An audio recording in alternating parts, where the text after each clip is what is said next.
এক জলে রক্ষে নেই, দোসর বিষধর। ঘাটালের ঘরে ঘরে ঢুকে পড়ছে বিষধর সাপ, গন্ধগোকুল, আরো কত কি। জল যন্ত্রণার থেকেও এখন তাদের ভয় কাটা ঘাটালবাসী। হিমশিম অবস্থা প্রশাসন এবং বন দপ্তরে। সাপ উদ্ধারে তৎপর রেস্কিউ টিমের সদস্যরা।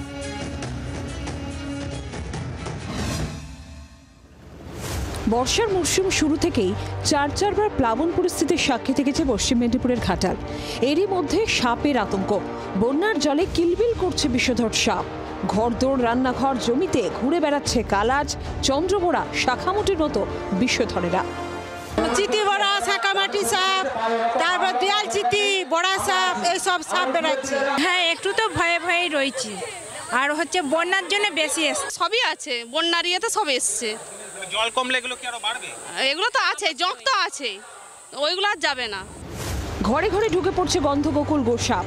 বিপদের আশঙ্কায় রাতে দু চোখের পাতা এক করতে পারছেন না দুর্গত মানুষজন। জল ডিঙিয়ে কোথাও যেতেও দুবার ভাবতে হচ্ছে তাদের। হিমশিম অবস্থা প্রশাসন ও বন দপ্তরের। রেস্কিউ টিমের সদস্যদের নাওয়া খাওয়ার সময় নেই। সরকারি হিসেবে গত 1.5 মাসে সাপের কামড়ে হাসপাতালে ভর্তি হয়েছেন 121 জন ঘাটালবাসী। সাপ উদ্ধার হয়েছে 600টি। প্রশাসনের আশঙ্কা, জল নামলে সাপখোপের উপদ্রব আরও বাড়বে। কুইক রেসপন্স টিম যেভাবে কাজ করেছে, আমি কথা বলছি, 121 জনকে স্নেক বাইট কেসেস এসেছিল আমাদের, একটাও ডেথ নেই।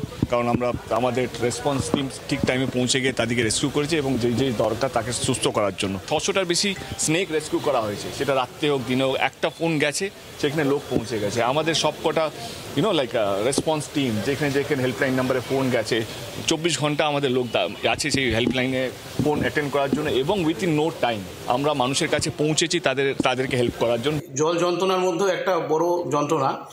আমরা প্রচুর বন্যপ্রাণী উদ্ধার করছি প্রতিনিয়ত। বন দপ্তরে 2 জন স্নেক রেস্কিউয়ার আছে, তারা এই কাজটি করে দিবারাত্র। আজকের দিনে দাঁড়িয়ে 600-র বেশি সাপ, বিষাক্ত সাপ এবং অন্যান্য প্রাণী, গোসাপ, বাঁদর, কচ্ছপ তারা উদ্ধার করেছে। সেগুলিকে তারা বন দপ্তরের সহযোগিতায় গভীর বনে ছেড়ে এসেছে।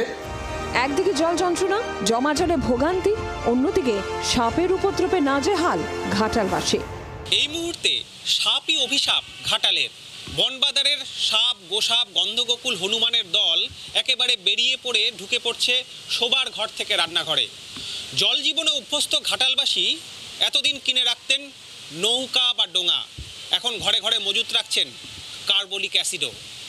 জমা জলেই এই হাল। জল কমলে বন্যপ্রাণীর এই উপদ্রব আরও বাড়বে বলে আশঙ্কা ঘাটাল প্রশাসনের। জি 24 ঘন্টার জন্য ক্যামেরায় দীপ ও কমল জানার সঙ্গে কমলাক্ষ ভট্টাচার্য, ঘাটাল।